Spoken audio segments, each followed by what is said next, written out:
नमस्कार छात्रों, बीए षष्ठ सेमेस्टर की इस कक्षा में आप सभी का स्वागत है। छात्रों, इससे पूर्व की कक्षा में हमने देखा था कि लोक साहित्य के अंतर्गत कौन कौन सी विधाएं हैं या लोक साहित्य का वर्गीकरण क्या है। आज की कक्षा में हम देखेंगे लोकगीत।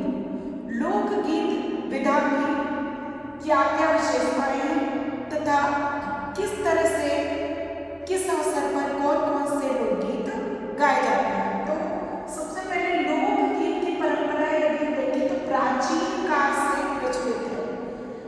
अत्यंत प्राचीन लोक विधाओं में यदि देखें तो लोकगीत की गणना होती है। लोकगीत की परंपरा सदियों से चली आ रही है। महात्मा गांधी जी ने इन्हें संस्कृति का पहरेदार कहा। महात्मा गांधी जी ने इन्हें संस्कृति का पहरेदार कहा।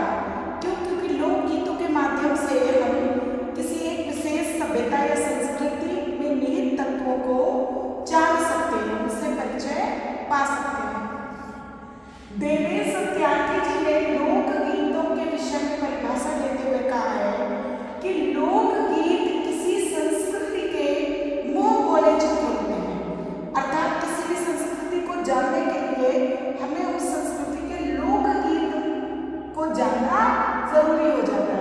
लोकगीत किसी संस्कृति के मुंह बोले चित्र होते हैं।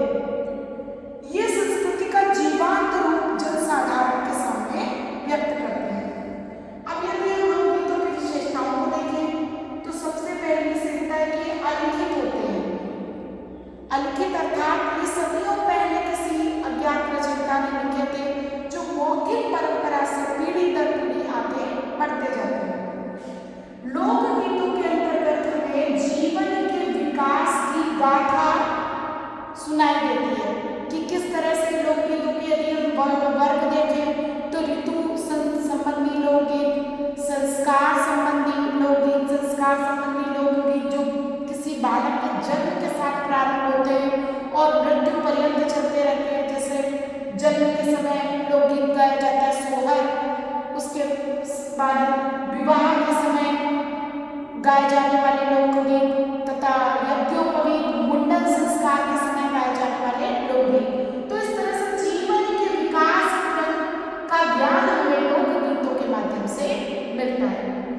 जीवन की सरल अनुभूतियां, जीवन की सरल सहज अनकड़ अभिव्यक्तियां हमें लोकगीतों में बड़ी सरलता के साथ प्राप्त होती है। जैसे कोई युवती सावन भादों के महीने में झूला झूलते हुए डोला नामक लोकगीत गाती है, इसी तरह कजरी नामक लोकगीत गाया जाता है। तो जीवन की सरल अनुभूतियां हमें लोकगीतों में प्राप्त होती हैं। सरलता, रस और माधुर्य ये लोकगीतों की विशेषता है। सरलता में है, रस से परिपूर्ण होते हैं तथा मीठे होते हैं।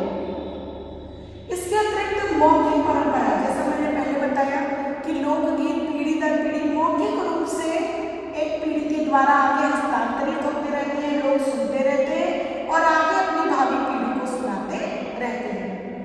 परंपरा, रीति रिवाज का संगम। लोकगीतों में हम अपनी पुरानी परंपराओं को, रीति रिवाजों को देख सकते हैं कि जैसा बताया व्रत एवं अनुष्ठान संबंधित लोकगीत होते हैं, जिसके माध्यम से हमें उस व्रत की, उस अनुष्ठान की पूरी जानकारी मिलती है। साथ ही संस्कार संबंधी लोकगीतों में हमें हमारी संस्कृति में कौन कौन से संस्कार होते हैं, जन्म के समय कौन सा होता है, विद्यारंभ के समय कौन सा होता है, विवाह के समय किस प्रकार, वो सब हमें लोकगीतों के माध्यम से जानकारी मिल जाती है। स्वर की अपेक्षा लय की प्रधानता होती है लोकगीतों में, इसीलिए लोकगीतों के साथ किसी न किसी एक लोकवाद्य की धुन का आश्रय लिया जाता है। तो स्वर की अपेक्षा लय की प्रधानता होना लोकगीत का एक महत्वपूर्ण गुण माना जाता है।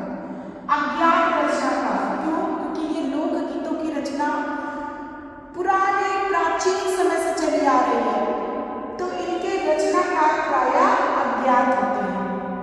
तो ये थी लोकगीतों की कुछ विशेषताएं। लोकगीत को संस्कृति का पहरेदार कहा जाने का मतलब है कि हमारी संस्कृति के परिचय के रूप में हम लोकगीतों का आश्रय ले सकते हैं।